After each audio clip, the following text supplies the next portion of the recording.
خوش آمدید، ایک بار پھر آپ کی خدمت میں حاضر ہیں اور آپ دیکھ رہے ہیں نور الرحمان عشق رمضان کی یہ روح پرور نشریات سحری کے بابرکت لمحات میں ٹی وی ون سے براہ راست اور گاہے بگاہے وسیب ٹی وی اور نیوز ون پر بھی آپ اسے دیکھ سکتے ہیں۔ چلتے ہیں اس سیگمنٹ کی جانب جس میں علماء کرام ہمارے ساتھ ہوتے ہیں، خاص موضوع ہوتا ہے، سوال و جواب کی نشست ہوتی ہے، معلومات ملتی ہیں، تبادلہ خیال ہوتا ہے۔ اس سیگمنٹ کا نام ہے عالم ٹائم۔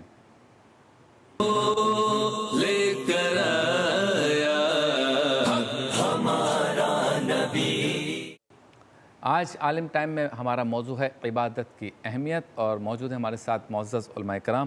تعارف کی طرف چلتے ہیں۔ میرے دائیں ہاتھ پہ موجود ہیں آپ کے ہمارے ہم سب کے محترم و مکرم حضرت علامہ پیر سید مظفر شاہ قادری صاحب۔ السلام علیکم۔ وعلیکم السلام۔ شاہ صاحب بہت شکریہ آپ تشریف لائے، اور ان کے ساتھ موجود ہیں ایک اور خوبصورت انداز میں گفتگو کرنے والے حضرت علامہ مفتی محمد اسحاق مدنی صاحب۔ آپ کو بھی السلام علیکم۔ وعلیکم السلام۔ بہت شکریہ آپ بھی تشریف لائے۔ بائیں ہاتھ پہ موجود ہیں آپ کے ہمارے ہم سب کے محترم شاعر بھی ہیں، عالم دین بھی، علامہ نثار اجاگر صاحب۔ آپ کو بھی السلام علیکم۔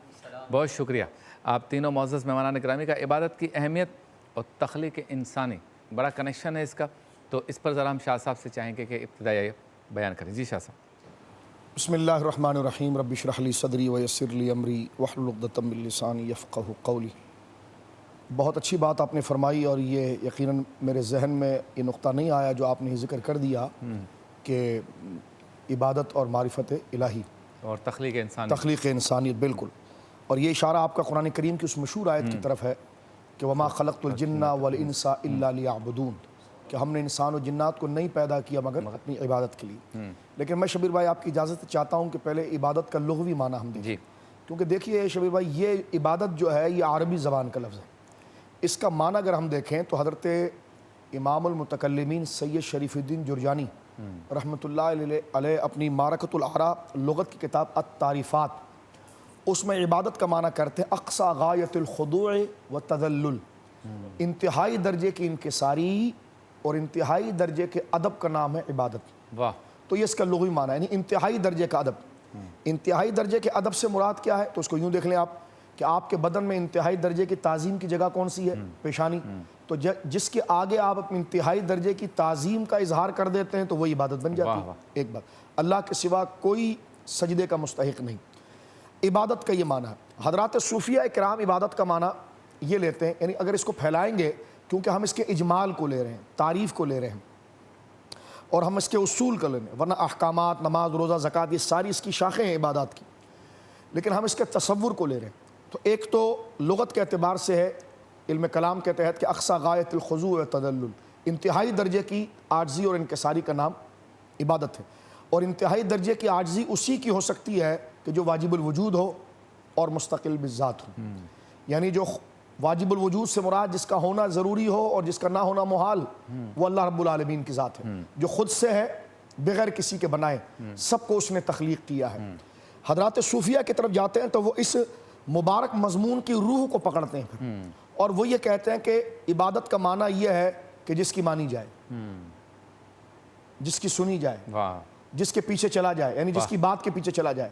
اب تم اپنی خواہشات کے پیچھے چلو تو تم نے اس کی عبادت کر لی، اب اللہ کی مرضی کے پیچھے چلے تو تم نے اللہ کی عبادت کر لی۔ تو گویا کہ یہ خاص جو صوفیہ نے جس نقطے کو چھیڑا ہے، آگے چل کر ہم آگے بحث کریں گے، لیکن آپ نے جو قرآن کریم کی جس آیت کی طرف اشارہ کیا، اس تعریف کے بعد اگر ہم اس آیت کی طرف چلیں تو اب آپ دیکھیں وما خلقت الجن والانس الا لیعبدون، ہم نے انسان اور جنات کو نہیں پیدا کیا مگر اپنی عبادت کے لیے، یعنی جنات اور انسان اللہ نے اپنی عبادت کے لیے پیدا کیا۔ اس کا شرعی مفہوم یہ نکلا ہے کہ پوری کائنات کے اندر دو شخصیات، دو ذاتیں یا دو طبقے ایسے ہیں جو مکلف ہیں، جن کو خدا نے عقل دی ہے اور اپنے احکام کا پابند کیا ہے، وہ ایک جنات ہے اور ایک انسان ہے۔ وما خلقت الجن والانس الا لیعبدون۔ بعض دوست کہتے ہیں کہ جناب جو ہے وہ جنات ہی تو انسان ہے، تو ہم نے کہا جنات کیسے انسان ہے؟ بھائی جنات کیسے انسان؟ جو جب تک دیہات میں رہیں گے تو وہ جنات ہے، کیونکہ جن کا معنی چھپا ہوا ہونا، اور انسان جو شہر میں رہتے ہیں۔ تو ہم نے کہا اگر یہ دونوں ایک ہی ہوتے تو پھر دونوں کو مادہ تخلیق بھی ایک ہونا چاہیے تھا، جبکہ سورہ رحمان کو آپ دیکھیں، خلق الانسان من صلصال کالفخار وخلق الجان من مارج من النار، کہ ہم نے انسان کو مٹی سے بنایا ہے اور جنات کو آگ سے بنایا ہے۔ تو جب اگر یہ دیہاتی، اگر یہ انسان ہی کی مختلف صورتیں ہیں تو ان کا مادہ تخلیق بھی ایک ہونا چاہیے۔ تو جب مادہ تخلیق ہی الگ ہے تو پتہ چلا یہ دونوں ایک الگ جنس اور الگ نوع ہے۔ ایک بات، آگے چلتے ہوئے بات عرض کر دینا چاہتا ہوں کہ وما خلقت الجن والانس الا لیعبدون، ہم نے انسان اور جنات کو پیدا کیا اپنی فرمانبرداری کے لیے، زندگی آمد برائے بندگی، زندگی بے بندگی شرمندگی۔ اللہ کی تمام باتوں کا ماننے کا نام ہے عبادت۔ ہم نے انسان اور جنات کو پیدا کیا ہے کہ جو ہم نے تمہیں راستہ بتایا ہے اس راستے پر چلو، جیسے کرنے کا حکم دیا ہے ویسے کرو۔ یہ وسیع مفہوم جو ہے وہ عبادت کا ہے۔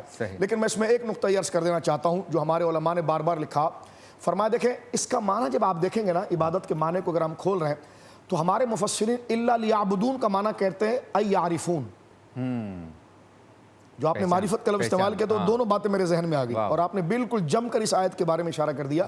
یعنی ہم نے انسان اور جنات کو پیدا کیا عبادت کے لیے۔ عبادت کا معنی کہ ای یعرفون، اسے جاننے کے لیے، اسے جاننے کے لیے۔ اب آپ آ جائیے معرفت۔ اللہ نے یہ نہیں فرمایا کہ ہم نے اپنے علم دلانے کے لیے پیدا کیا، فرمایا نہیں، اپنی معرفت کے لیے پیدا کیا۔ اس لیے جو اللہ کے نیک بندے ولی ہو جاتے ہیں ان کو ہم جو ہے وہ عارف باللہ کہتے ہیں، عالم باللہ نہیں کہتے۔ اچھا فرق کیا ہے اس میں؟ فرق اس کا بڑا خوبصورت ذکر کیا امام راغب اصفہانی نے المفردات میں کہ دیکھیں علم اور معرفت اگر یوں دیکھیں تو دونوں ایک ہی چیزیں، یوں لگتا ہے جیسے مترادف ہیں، ایک ہی کیفیت ہے، اس کے لیے دو لفظ الگ الگ آ گئے، یہ مترادف ہے کہ جناب یہ علم ہے اور یہ معرفت ہے۔ لیکن اس کی روحانیت میں جا کر دیکھیں تو معرفت واسطہ ہے علم کا، جس تک آپ براہ راست پہنچ جائیں نا وہ علم ہے، اور جس کے لیے واسطہ بن کر پہنچے تو یہ معرفت ہے۔ تو یہاں کا جب معنی ہوا کہ الا لیعبدون، ہم نے انسان کو پیدا کیا اپنی معرفت کے لیے، تو وہ معرفت کا پہلا ذریعہ کون ہے؟ جناب محمد رسول اللہ، کہ وہ واسطہ بنیں گے اللہ کے تعارف کا۔ کیونکہ معرفت ایسے علم حاصل کو کرنے کہتے ہیں کہ وہ علم جو کسی ذریعے سے آئے، اور جو ڈائریکٹ آئے، جو معلومات ڈائریکٹ آئے، جو معلومات ڈائریکٹ آتی ہے وہ ہے علم، اور جو واسطے سے آتی ہے وہ ہے معرفت۔ یعنی اللہ نے یہ فرمایا کہ ہم نے انسان اور جنات کو پیدا کیا ہے کہ وہ ہماری معرفت، ہمارا علم واسطوں سے حاصل کریں۔ جیسے حدیث پاک کے اندر آتا ہے، سرکار دو عالم صلی اللہ علیہ وسلم نے ارشاد فرمایا، وہ عبارت کچھ میرے ذہن میں آتی ہے کہ سرکار کریم فرماتے ہیں یہ نہ کہو کہ تم اللہ کا علم رکھ رہے ہو، بلکہ یہ کہو کہ تم نے اللہ کی نشانیوں کا علم رکھا، کیونکہ یہ نشانیاں جو ہے وہ تمہیں اللہ تک پہنچاتی ہیں۔ مثلا قرآن میں آپ دیکھ لیں، اللہ رب العالمین جل وعلا کیا فرماتا ہے؟ رب کون ہے؟ فرمایا جس نے آسمان بنایا۔ اب جا رہے ہیں رب کی طرف، لیکن بعد میں بیچ میں آسمان آ جاتا ہے۔ رب کون ہے؟ تو رب کو دیکھ ہی نہیں سکتے ہم، وہ ہماری آنکھوں سے دیکھنے سے پاک ہے، وہ ہماری عقل میں آنے سے پاک ہے۔ رب کون ہے؟ جس نے زمین بنایا۔ رب کون ہے؟ جس نے سمندر میں کشتیاں چلائیں۔ تو یہ سارے معرفت واسطے ہیں جس کے ذریعے اللہ رب العالمین جل وعلا کا پتہ چلتا ہے، یعنی ہمارے ذہنوں کے مطابق، تاکہ اللہ کی معرفت کے لیے کون، یہ پوری کائنات اس کی تخلیق، اس کے وجود، اس کے ہونے کی نشانی ہے، جس کو دیکھ کر بندہ کہتا ہے، کوئی کہنے لگا یہ تو بگ بینگ ہے۔ میں نے کہا ہم اعتراض نہیں کرتے، لیکن یہ عجیب بگ بینگ ہے کہ ایسا دھماکہ ہوا کہ ہر چیز سیٹنگ کے ساتھ ہے۔ ارے بھائی اگر غبارہ پھٹے گا تو ہر چیز چھچڑے کی ہو جائیں گی۔ ہم کسی پر تنقید نہیں کرتے، لیکن یہ کہہ رہے ہیں کہ بگ بینگ کے سارے گیس جمع ہوا، دھماکہ ہوا اور کائنات بن گئی، اور بنی بھی ایسی کہ سیٹنگ کے ساتھ۔ ہمارے دوست کہتے ہیں کہ بھائی چاند کو زمین سے جتنا اوپر ہونا چاہیے تھا اتنا ہی ہے۔ ہم نے کہا کہ تھوڑا نیچے آ جائے تو کہا زمین پہ برف آ جائے گا۔ سمندر کو جتنا گہرا ہونا چاہیے اتنا ہی ہونا چاہیے، ہم نے کہا تھوڑا اور نیچے چلا جائے کہ زمین کھا جائے گا۔ ہم نے کہا واہ عجیب دھماکہ ہے، ہر چیز سیٹنگ کے ساتھ ہے۔ ایک چیز بھی اس میں ایسی نہیں ہے کہ جس کو کہا جائے کہ یہ بے ترتیب ہے۔ تو جو چیز ترتیب کے ساتھ ہوتی ہے وہ حق اور دانا رب کی تخلیق ہے۔ وہ دھماکہ کیسے ہو سکتا ہے؟ دھماکے میں اگر 90 چیز بھی صحیح ہو تو 10 خراب ہوتی ہے، یا اس کے چھتڑوں کو جمع کر کے کسی ایک چیز کو وجود دیا جاتا ہے۔ یہاں تو ہر ایک علامت خود اتنی مستقل ہے کہ وہ خود ایک کائنات ہے۔ آسمان خود ایک کائنات ہے، سمندر خود ایک کائنات، زمین ایک خود کائنات ہے، حجر ایک خود کائنات، احجار کا عالم، آپ دیکھیں نباتات کا عالم، ایک ایک پودے کو آپ دیکھیں تو انسان حیران ہوتا ہے، ایک ایک عالم۔ یعنی اگر آپ دیکھیں اپنے بدن کو میں اور آپ دیکھیں، یہ ناخون جیسی جس کو ہم گھٹیا سمجھتے ہیں، یہ بال کو، اس جیسی چیز کے اندر جو ہے وہ ترتیب جس ذات ہے کہ اس کی ترتیب بناوٹ اس طرح نہ ہوتی تو کیا ہو جاتا، اور اس طرح اگر ہے تو پھر کیا ہے، یہ کس طرح۔ تو اب آپ دیکھیں صرف بال کی بدن میں تخلیق میں اتنی شاہکاری ہے، تو یہ کائنات کوئی دھماکہ ہے؟ تو فرمائیے معرفت کا ذریعہ ہے کہ جس کو دیکھ کر تم اعلیٰ اللہ کے نشانیوں کو دیکھ کر تم اللہ رب العالمین جل وعلا کو پاتے ہو۔ کہ ایک دفعہ یوں ہوا کہ عرب کے کسی بندے سے پوچھا گیا دیہاتی سے کہ تم نے خدا کو کیسے پایا؟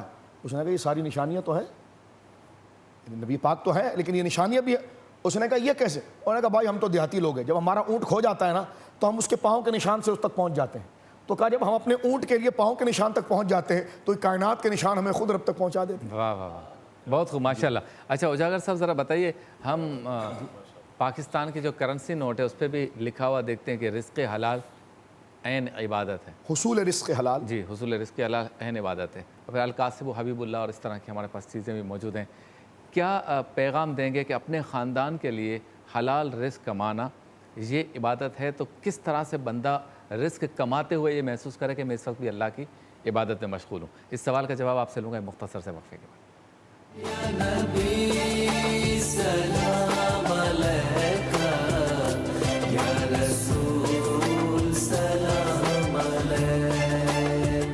خوش آمدید، ایک بار پھر آپ کی خدمت میں حاضر ہیں، عالم ٹائم کے سیگمنٹ میں موجود ہیں۔ عبادت کی اہمیت یہ ہمارا آج کا موضوع ہے۔ جوائن کیا ہے ہمیں آپ کے ہمارے ہم سب کے پسندیدہ حضرت علامہ مفتی محمد شاہد مدنی صاحب نے۔ السلام علیکم صاحب، بہت شکریہ آپ تشریف لائے۔ اور وقفے پہ جانے سے پہلے علامہ نثار اجاگر صاحب کے سامنے سوال رکھا تھا، حصول رزق جو ہے یعنی رزق کمانا، یہ بھی حلال رزق کمانا یہ بھی عبادت میں شامل ہے، تو بندہ کس طرح محسوس کرے اپنی دکان پر، اپنے آفس پر، اپنی تجارت کی جگہ پر، اپنے سفر میں جو تجارت کے لیے کیا، محنت مشقت کرتے وقت جب وہ اس کی ارننگ کر رہا ہو تو کس طرح محسوس کرے کہ وہ اللہ کی عبادت کر رہا ہے؟ جی بسم اللہ الرحمن الرحیم۔ الذی خلق الموت والحیات لیبلوکم ایکم احسن عملا۔ ہم نے موت اور زندگی کو اس لیے تخلیق کیا تاکہ تمہاری جانچ ہو تمہیں کون اچھے عمل کر کے لاتا ہے۔ آپ دیکھیں اس آیت میں غور کریں تو پتہ چلتا ہے کہ انسان کی زندگی کا مقصد جو ہے وہ عبادت ہے۔ جس طرح شاہ صاحب نے آیت مبارکہ تلاوت کی، وما خلقت الجن والانس الا لیعبدون، تو ہماری زندگی کا مقصد ہی کیا ہے؟ وہ ہے عبادت۔ جب انسان اللہ کو مانتا ہے نا تو اللہ کی بھی ماننا شروع کر دے۔ ہم قرآن کو مانتے ہیں، قرآن کی مانیں، رسول کو مانتے ہیں، رسول کی مانیں۔ اب دیکھیں قرآن میں شرط کیا لگائی جا رہی ہے؟ ایکم احسن عملا۔ اکثر عمل مطلوب نہیں ہے، احسن عمل مطلوب ہے۔ واہ، جب انسان یہ غور کرتا ہے کہ مجھے اچھے اعمال کرنے ہیں تو وہ اپنی زندگی کو سنوارتا ہے۔ آپ اس کی مثال یوں سمجھیں کہ جب انسان زندگی گزار رہا ہے تو دیکھے گا کہ سمندر میں کشتی چلانے کے لیے پانی کا ہونا ضروری ہے، مگر وہ پانی اور کشتی میں آ جائے تو کشتی غرق ہو جائے گی۔ اب زندگی کا سفر کرنا ہے زندگی کے سمندر میں، تو اب انسانی حیات کی جو بقا ہے وہ کشتی کے ذریعے ہے۔ اب کشتی کے اندر پانی نہیں آنا چاہیے۔ اب مال کمانا یہ انسانی ضرورت ہے، انسانی احتیاج ہے، اس کے بغیر زندگی کا سفر ممکن نہیں ہے بظاہر۔ لیکن حرص و ہوس کے اندر نہ پڑے، صرف مال کمانا ہی مقصود نہ ہو۔ دیکھیں مال جو ہے وہ دنیا کی زینت بھی قرار دیا گیا ہے قرآن کے اندر، اور اسے آزمائش بھی، فتنہ بھی قرار دیا گیا۔ تو جب ہم صرف حرص و ہوس کے لیے کمائیں گے، حرام کمائیں گے، تو اب یہ فتنہ ہو جائے گا۔ لیکن اگر ہم اس لیے کمائیں گے کسی آگے ہم ہاتھ نہ پھیلائیں، ہماری اولاد کسی آگے ہاتھ نہ پھیلائے، تو اب یہ کیا ہوگا؟ یہ رزق حلال کمانا عین عبادت ہو جائے گا۔ صحیح، جس طرح حدیث میں آتا ہے القاسب و حبیب اللہ، یعنی قصب حلال کرنے والا وہ اللہ کا حبیب ہے۔ ایک حدیث میں ارشاد ہوتا ہے، میرے آقا فرماتے ہیں اگر کوئی انسان رزق حلال کے لیے اگر ذلت کے مقام پہ کھڑا ہوتا ہے تو گھر لوٹنے سے پہلے پہلے اللہ تعالیٰ اس کی بخشش فرما دیتا ہے۔ چونکہ رزق حلال کما رہا ہے اور ذلت کے مقام پہ کھڑا ہے تو اللہ تعالیٰ اس کے لوٹنے سے پہلے پہلے اس کی بخشش فرما دیتا ہے۔ تو انسان کو چاہیے کہ محنت کرے، اپنی کاوش کرتا رہے اور اللہ کی بارگاہ میں جھکا رہے۔ اب مولا علی کی آخری بات بتا کر بیان ختم کرتا ہوں کہ مولا علی کی شان کیا ہے۔ آپ مزدوری کر رہے تھے یہودی کے باغ کے اندر، اب 2 کلو کھجوریں ہو گئیں، آپ چلنے لگے۔ اب یہودی جو مالک تھا اس آقا نے کہا کہ آپ ایک کام کریں، کچھ اور کر لیں۔ اس نے یہ آپ کچھ اور کام کر دیں تاکہ کھجوریں بڑھ جائیں گی۔ آپ نے فرمایا 2 کلو کھجوریں آج کے لیے کافی ہیں۔ تو کہا اگر تھوڑا اور کر دیں میرا کام ہو جائے گا۔ آپ نے فرمایا یہ زیادہ ہیں، 1 کلو کھجوریں میرے بچوں کے لیے اور 1 کلو کھجوریں مدینے کے غریب بچوں کے لیے کافی ہے۔ تو کہہ رہے ہیں کل آپ کیا کریں گے؟ تو آپ نے تاریخی جملہ دیا، فرمایا کہ کل کی زندگی دینے والا کل کی روزی بھی دے گا۔ واہ واہ، دیکھیں زندگی، کل کی زندگی دینے والا کل کی روزی بھی دے گا۔ کہا زیادہ کمانے میں کیا حرج ہے؟ مولا علی نے پھر کتنا خوبصورت جملہ دیا، فرمایا کہ اگر میں حرام کماؤں تو اگر حرام کمایا جائے تو عذاب ہوگا اور زیادہ کمایا جائے تو حساب ہوگا۔ اور علی وہ ہے جو اپنے مولا سے، مولا کے عذاب سے بھی ڈرتا ہے اور مولا کے حساب سے بھی ڈرتا ہے۔ کیا بات، تو یہ زندگی ہے کہ انسان بہت زیادہ دنیا میں لگ جائے اور دنیا کے لیے وقف ہو جائے تو یہ انسان کی زندگی مقصد نہیں ہے۔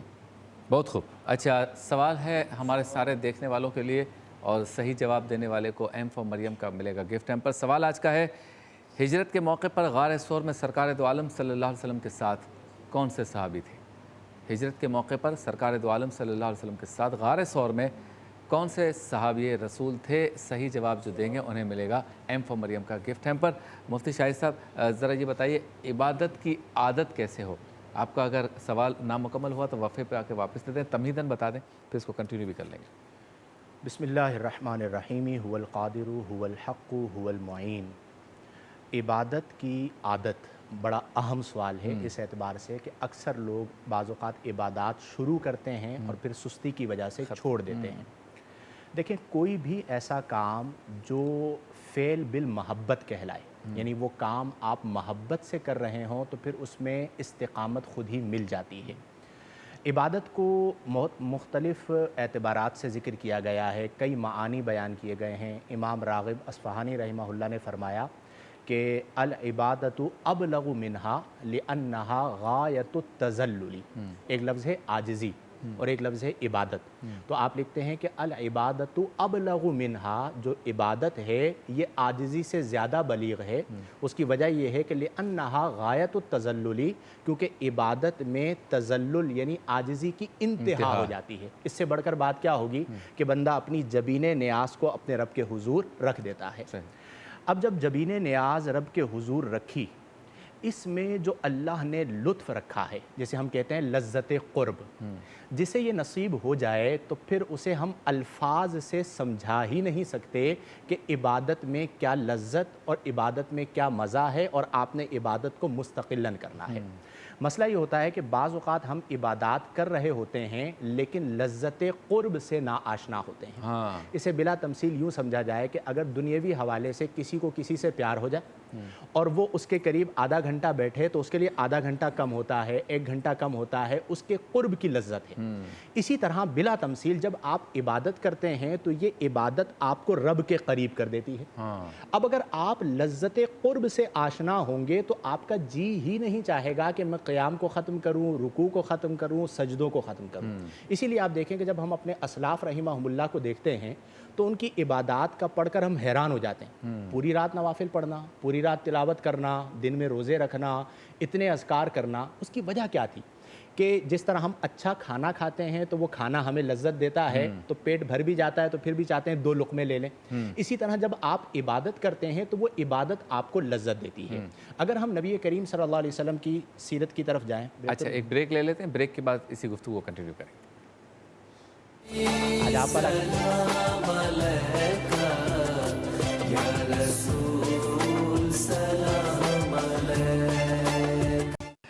خوش آمدید، ایک بار پھر آپ کی خدمت میں حاضر ہیں۔ عالم ٹائم میں ہم موجود ہیں، عبادت کی اہمیت یہ ہمارا آج کا موضوع ہے۔ وقفے پہ جانے سے پہلے عبادت کی عادت، اس سوال کے جواب میں مفتی صاحب گفتگو فرما رہے تھے۔ جی مفتی صاحب مکمل کیجیے۔ جی، میں یہ عرض کر رہا تھا کہ اگر ہم نبی کریم علیہ افضل الصلاۃ والتسلیم کی سیرت طیبہ کو دیکھیں تو کثرت سے ہمیں عبادات کا معاملہ ملتا ہے، اور اس قدر آپ قیام فرمایا کرتے تھے کہ حدیثوں میں آتا ہے کہ حتیٰ تورمت قدماہ، نبی کریم علیہ افضل الصلاۃ والتسلیم کے مبارک قدموں میں ورم آ جایا کرتا تھا۔ جہاں تک یہ بات ہے کہ ہم عادات عبادات کیسے بنائیں، تو اس میں پہلی جو بنیادی چیز ہے وہ ہے نیکوں کی صحبت، چونکہ صحبت سے رنگ چڑھتا ہے۔ جب آپ نیکوں کی، اولیاء اللہ کی، اچھے بندوں کی صحبت میں رہتے ہیں تو جو ان کی عادات ہوتی ہیں وہی آپ میں آنا شروع ہو جاتی ہیں۔ پھر اس میں اگر ہم غور کریں تو والدین کا بہت بڑا کردار ہے۔ اگر بچپن سے ماں باپ اپنے بچوں کو نمازی بناتے ہیں، خود نماز پڑھتے ہیں، بچوں کو اپنے ساتھ کھڑا کر کے نماز پڑھواتے ہیں، تو ان بچوں میں بھی نماز کے وہ مستقلاً عادی بن جاتے ہیں۔ صحیح۔ اور جن کی تربیت گھر سے نمازوں کی نہیں ہوتی، بعض اوقات بڑے ہونے کے بعد وہ وقتی طور پر کسی اچھے بندے سے وابستہ ہوتے بھی ہیں تو کچھ دن کے لیے نماز شروع کی، پھر چھوڑ دی، پھر شروع کی، پھر چھوڑ دی، وہ پکے نمازی نہیں بن پاتے۔ تیسری چیز یہ ہے کہ ہم اپنی جو کیفیت معرفت ہے اس کو بڑھائیں، جسے حدیث میں ذکر کیا گیا کہ ان تعبد اللہ کأنک تراہ، جسے احسان کہا جاتا ہے کہ تو اللہ کی عبادت یوں کر گویا کہ تو اللہ کو دیکھ رہا ہے۔ یہ ہے مشاہدہ حق۔ فإن لم تکن تراہ، اگر یہ تیرا تصور قائم نہیں ہوتا تو فإنہ یراک، اللہ تجھے دیکھ رہا ہے، یہ ہے مراقبہ حق۔ تو جب ہم اس کیفیت کو اپنے دل میں اجاگر کر لیں گے تو خود بخود آپ عبادات کی طرف آ جائیں گے، اور اس کی وجہ یہ ہوگی کہ وہ عبادات آپ کو لذت، مثال کے طور پر آپ نماز لے لیجیے۔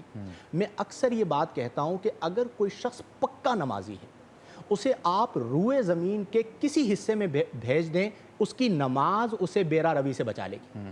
اور جو شخص عادتاً نماز چھوڑنے والا ہوتا ہے وہ گناہ میں ہر حد تک بڑھ جاتا ہے۔ اسی لیے میرا زور اکثر اس بات پر ہوتا ہے کہ اپنے بچوں کو، اپنے شاگردوں کو، اپنے متعلقین کو نمازی پکا بنا دیں۔ وہ ایک بار نمازی پکا بن گیا تو چاہے کتنے ہی فتنے کیوں نہ آ جائیں، نماز کی برکت سے بالآخر وہ ان فتنوں سے بچنے میں کامیاب ہو جائے گا۔ اور جب اس کی کیفیت حضوری کی ہوگی، جیسے لفظ عبد ہے، عبادت پر ہم بات کر رہے ہیں، اردو میں ہم کہتے ہیں بندہ، تو بندہ کسے کہا جاتا ہے؟ بندہ اسے کہا جاتا ہے جو اللہ کے حکم کا بندھا ہوا ہے۔ بندہ جو ہے وہ بندھے ہوئے ہونے کے معنی میں ہے۔ تو پھر بندہ یہ کہتا ہے کہ میری بات، میرا عمل، میرا قول، میرا فعل صرف وہی ہوگا جس کا اللہ نے مجھے حکم دیا ہے، یا اللہ تبارک و تعالی نے جن چیزوں سے منع فرمایا ہے میں نے ان سے اپنے آپ کو روکنا ہے۔ تو اس میں کیفیت حضوری ہونی چاہیے، کیفیت قلبی ہونی چاہیے۔ اور آخری بات اس میں کہہ دوں گا محاسبہ۔ ہمارے صوفیہ کا، اولیاء کا طریقہ کار تھا کہ وہ روزانہ رات کو اپنا محاسبہ کرتے تھے۔ بعض اوقات ایسا ہوتا ہے کہ ہفتوں گزر جاتے ہیں، ہم سوچتے ہی نہیں کہ ہم نے کیا کیا۔ اور شیطان ہمیں محاسبے کی طرف نہیں آنے دیتا۔ اس کی وجہ کیا ہے کہ جب ہم اپنا محاسبہ کرتے ہیں کہ میں نے نماز پڑھی یا نہیں پڑھی، میں نے کہیں جھوٹ تو نہیں بولا، میں نے کہیں منافقت تو نہیں کی، میں نے کسی کی دل آزاری تو نہیں کی، جب آپ محاسبہ کرتے ہیں تو آپ کا اگلا دن اچھا ہو جاتا ہے، کیونکہ آپ کے پیش نظر آپ کا نامہ اعمال ہوتا ہے اور آپ غفلت کی طرف زیادہ نہیں جا پاتے۔ اور جب آپ محاسبہ نہیں کر رہے ہوتے، اب ہمارے اسلاف تھے جو روزانہ محاسبہ کرتے تھے، اور ہمیں میرے خیال میں مہینوں گزر جاتے ہیں، بعضوں کو سال گزر جاتا ہوگا، وہ محاسبہ نہیں کرتے۔ جب تک آپ محاسبہ نفس نہیں کریں گے تب تک آپ کو مواظبت علی العبادات حاصل نہیں ہوگی۔ تو اگر ایک بار محاسبہ نفس کی عادت بنا لی کہ روزانہ رات کو سونے لگے ہیں، 2 منٹ کے لیے آنکھیں بند کریں، صبح سے شروع ہو جائیں کہ میں نے دن کا آغاز کیا تھا، پھر دوپہر کو میں نے کیا کیا، میں کس سے ملا، میں نے حلال کمایا یا نہیں کمایا، میری زبان سے کسی کو اذیت تو نہیں پہنچی، کہیں میری نماز تو نہیں رہ گئی، کہیں میں نے آج تلاوت قرآن کی ہے یا نہیں۔ بس یہ محاسبہ شروع کریں۔ اس میں اللہ نے ایسی برکت رکھی ہے کہ آپ خود بخود سدھرنا شروع ہو جائیں گے۔ آپ خود حیران ہوں گے کہ میں کیسے سدھر رہا ہوں۔ اس کی وجہ کیا ہے کہ آپ کے سامنے ساری چیزیں آ رہی ہوں گی۔ تو اللہ تبارک و تعالی ہمیں مواظبت علی العبادات عطا فرمائے۔ اچھا شاہ صاحب، سرکار دو عالم صلی اللہ علیہ وسلم نے جو عبادت فرمائی اس کا کیا مطلب منظر کیا ہوتا تھا، فیلنگز کیا ہوتی تھیں؟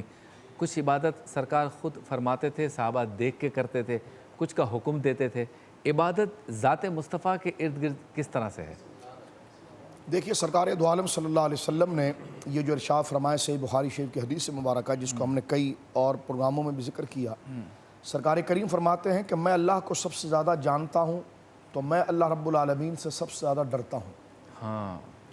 تو یہ خوف جو ہے نا، یہی عبادت کا مغز ہے۔ اچھا، اب سرکار دو عالم صلی اللہ علیہ وسلم معصوم ہے، اور لیکن آپ دیکھیے استغفار نبی پاک صلی اللہ علیہ وسلم کثرت کے ساتھ فرماتے ہیں کہ وہ عبادات ہے، وہ انکساری، جس طرح مفتی صاحب ذکر فرما رہے تھے، یعنی انتہائی درجے کی عاجزی کا نام عبادت ہے۔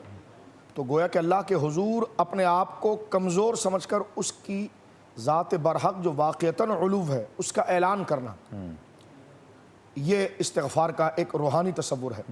تو اب سرکار علیہ السلام جو ہے وہ دن میں 70 دفعہ، بعض روایت میں 100 دفعہ اب استغفار فرماتے ہیں۔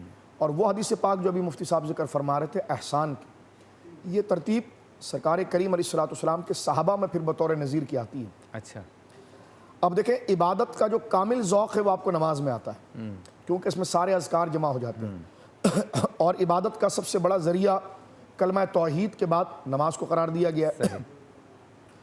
اب اس نماز کا طریقہ حضور سید عالم نے کیا فرمایا ہے کہ نماز تو ایسے پڑھ جیسے تو خدا کو دیکھ رہا ہے، صحیح، اور اگر تو خدا کو نہیں دیکھ رہا تو خدا تجھے دیکھ رہا ہے۔ تو اس مرتبے پر نبی پاک صلی اللہ علیہ وسلم تو ضرور ہے کہ جو آپ براہ راست ملاحظہ فرما رہے ہیں۔ واہ واہ، یہ تو ہم جیسے کمزور لوگ تھوڑی کوشش کریں تو اس چیز کی کچھ نہ کچھ کیفیت پاتے ہیں کہ اللہ ہمیں دیکھ رہا ہے، جو مراقبے کی کیفیت ہے۔ لیکن اگلا جو مرحلہ ہے یہ حضور سید عالم صلی اللہ علیہ وسلم کا ہے کہ آپ نماز کی حالت میں اللہ رب العالمین کو دیکھ رہے ہیں، ٹھیک ہے۔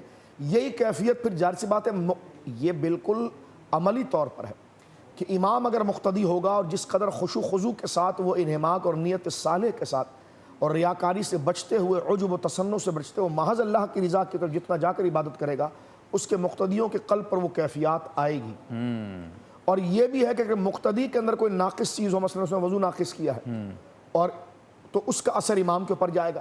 اب آپ ذرا غور کیجئے کہ صحابہ کرام جب حضور علیہ السلام کے پیچھے نمازیں پڑھتے ہیں اور اس ہستی کے پیچھے نماز پڑھ رہے ہیں کہ جو رب کو دیکھ رہے ہیں، اللہ، اب سرکار کریم صلی اللہ علیہ وسلم کی علالت کا وقت آ گیا، اب وہ سارے اس ذوق اور جام کو پینے والے ہیں ایسے فیض کو اس امام برحق کے پیچھے کھڑے ہونے کے لیے کہ جس کا مشاہدہ ایسا ہے کہ جو رب کریم کو دیکھتا ہے اور اس کے اثرات کے چھینٹے پیچھے آتے ہیں۔ اب دیکھیے کہ سرکار دو عالم صلی اللہ علیہ وسلم اپنے اس مسلح پر حضرت ابوبکر صدیق کو کھڑا کیا، اللہ، یعنی ان تمام جماعت صحابہ کے اندر جو اس میں سب سے زیادہ رنگے گئے واہ، ان کو آگے کھڑا کیا گیا، اور حضرت ابوبکر صدیق نے 17 نمازیں پڑھائی۔ اللہ، ایک دفعہ ظہر کی نماز میں حضرت عمر آ گیا ابو داؤد میں، تو سرکار دو عالم نے ان کی آواز سنی تو سرکار نے اندر سے فرمایا نہیں نہیں نہیں، ابو بکر ہی مسلح پر رہے گا، واہ، اور مجھے بتائیے حضرت مولا مرتضیٰ رضی اللہ تعالیٰ عنہ پیچھے کھڑے ہو کر نماز پڑھیں۔ آج اگر ہم یہ ڈنگا مستی کریں کہ ابو علی نے نماز نہیں پڑھی تھی تو تمہاری ڈنگا مستی سے کچھ بھی نہیں ہوتا ہے۔ علی نے 24 سال خلفاء کے پیچھے نمازیں پڑھی ہیں واہ واہ، اور حضرت سیدنا ابو بکر صدیق کے پیچھے پڑھی ہے، تو اس سے آپ اندازہ لگائیے کہ تمام صحابہ میں یہ ملکہ ہے، لیکن سیدنا صدیق اکبر کی شان دیکھیں، اور جب مرتبہ مولا علی کا آ جاتا ہے تو آپ کی نماز میں انہماک یہ کہ آپ کو تیر لگا ہوا ہے اور ایسے اگر کھینچا جائے تو آپ کو تکلیف ہوتی ہے، لیکن جب آپ عبادت کے اندر آ جاتے ہیں تو جناب آپ دیکھیے وہ تیر نکال دیا جاتا ہے لیکن آپ کو وہ احساس نہیں ہوتا ہے۔ تو لہٰذا عبادت کے ذوق کے اندر صحابہ کرام رج بس گئے ہیں اور وہ ایک بہت بڑا مظاہرہ ہے اس کا۔ کیا بات ہے، آپ سے ملاقات ہوتی ہے مختصر سے وقفے کے بعد۔